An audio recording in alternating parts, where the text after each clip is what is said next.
It surely happened also to you.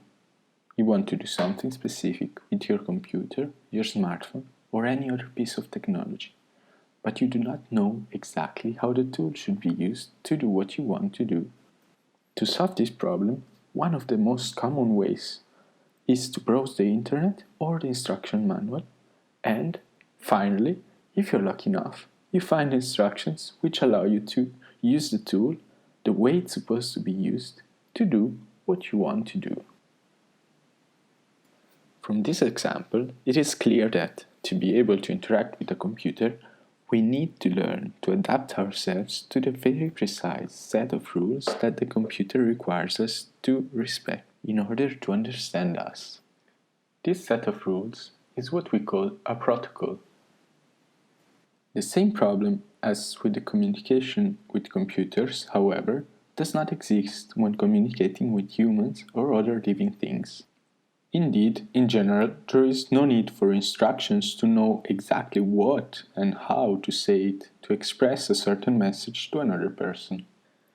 This huge difference between human-computer interaction and human-human interaction comes from the fact that, when human-computer interfaces were first developed, computers did not have many resources. Thus, to optimize the usage of these resources, designers decided to offload the learning and adaptation to the interface on the shoulders of the human user. Now that computers are way more powerful than they were when the first user interfaces were developed, and that they are more and more part of our everyday life, it is important to make human-computer interfaces more natural for humans. This can be done by making the computer learn to understand the human and adapt to how he wants to communicate, removing thus the strict protocols that are in place today. This would reflect more closely what happens in nature, where it's the receiver of a communication who has to adapt and try to understand what is being shared. This new type of human-computer interaction allows the creation of software that is more and more personalized and tailored to the needs of single users, which can be particularly interesting for people with disabilities.